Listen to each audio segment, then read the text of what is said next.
Hello, no sleep. I've lurked in this site for a while, but I feel it's time to share some things with you. Honestly, I'm only doing this because I'm sick of hearing about people kidnapping kids and doing it all wrong. I've successfully ransomed over a dozen children. Some might even call me an expert. I want to tell you how to do it correctly. Maybe then you'll start doing it right. I'm gonna use my most recent conquest as an example. Her name is Sophie. You don't need to know my name. The first step is to choose a kid. Gender doesn't matter, but I prefer girls. If you want the best ransom, you'll want to pick a family that's tight-knit. The more the parents love the kid, the more they'll give up to get it back. Choose a family in a town you don't live in. Ideally, it should be at least an hour away. You must have no connection to the family. They don't know you, but you'll learn everything about them. I picked Sophie because she had braided pigtails. I like that. She was just big enough to do some things on her own, but still little, small, smooth. I grabbed Sophie on her way home from school, but before taking her I did my research. This is where so many people fail. You have to study the family. You have to know when they leave the house, what hobbies they have, who visits, and where the breaks in the chain are. You need to spend a lot of time watching, waiting. There's so much waiting. It makes the price so much better. Sophie's family lived in a farmhouse in a small town. Their police force consisted of a sheriff and only a few officers. A smaller police force will help you. To make yourself less noticeable, don't use the same car to watch the house in. Changing colors and kinds of car will make it impossible to track you. It took 5 months for the perfect opportunity. Sophie usually walked home with a friend. The way home was through a field, outside from any house. But the friend was a barrier. I was lucky. The friend was sick. She didn't go to school.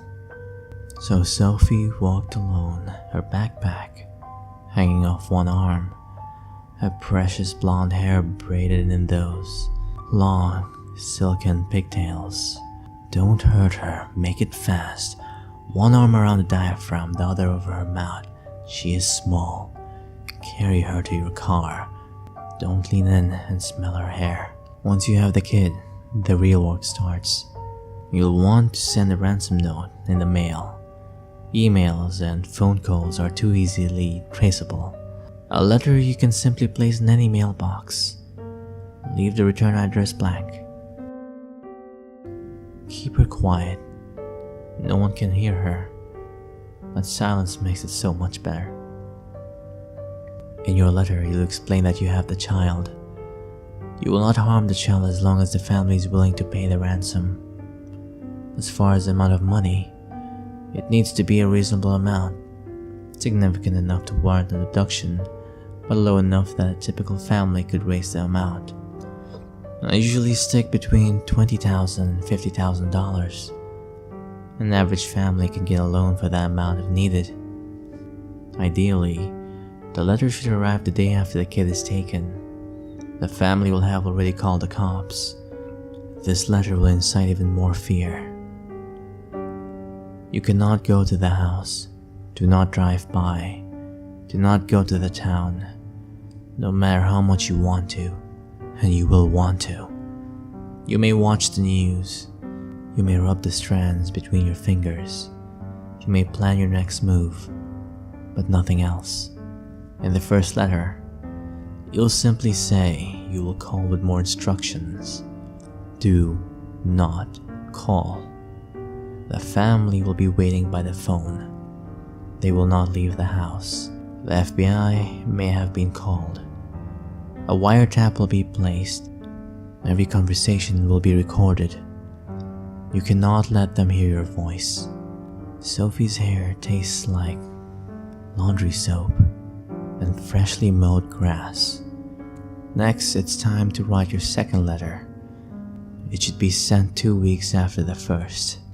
In this letter, you'll include something written by the kid. This is to prove that it is alive. Make it write about things you would have no way of knowing. You should also include a picture of it, fully dressed, with a newspaper. The letter will remind them of the ransom amount. Say you are anxious to get the money. You will contact them soon with the drop location. Remember the smoothness. Sophie. Soft. Sweet. Syrup. After the second letter is another waiting period. This one is longer. It has to be at least a few months. That's when you will be tested. You will want to call them, to reach out, but trust your instincts. The price is worth the waiting. Spend time with Sophie. Tell her about your father. Your secrets are safe with her. You can trust her. When the wait is over, you will send the last letter. In it, you'll include a picture of the kid in different clothes, haircut, but smiling, holding another newspaper. It can write something to its parents, but it isn't really important. What does matter is your exact instructions. 1. The money must be in cash and untraceable. 2. The drop point must be in a popular wooded area in the early morning, around 5 a.m. The area should be at least an hour away.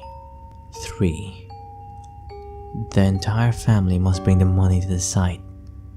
4. No cops allowed. 5. The family must wait an hour at the location, with the money in the spot. Then the kid will be released to them. 6. The reunited family must then return home immediately and never speak of this event again. Of course, the family will not follow all the rules. Police will no doubt join them at the site, hiding. But that's okay. You never planned to go there in the first place. After all, Sophie has been dead since the day you took her. She has to die. It's part of the plan. You use her, love her, take her hair, and then she is gone. It is gone. It is now with other its. Deflated balloons hanging from the ceiling. You have to make it write letters when you take it home. You tell it what dates to write. You take the 2 pictures that first day too. Just edit the newspaper to match the correct dates. It's not hard.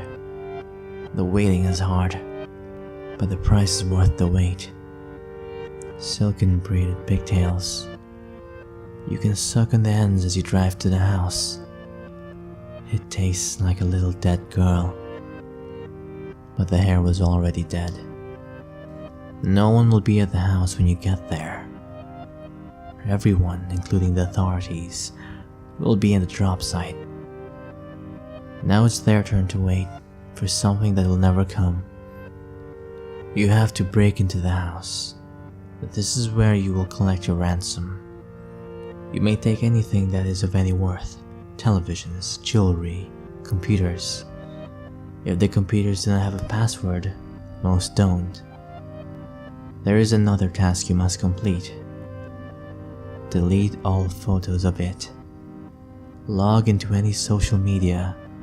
Most people leave themselves logged in. And delete any reference to it.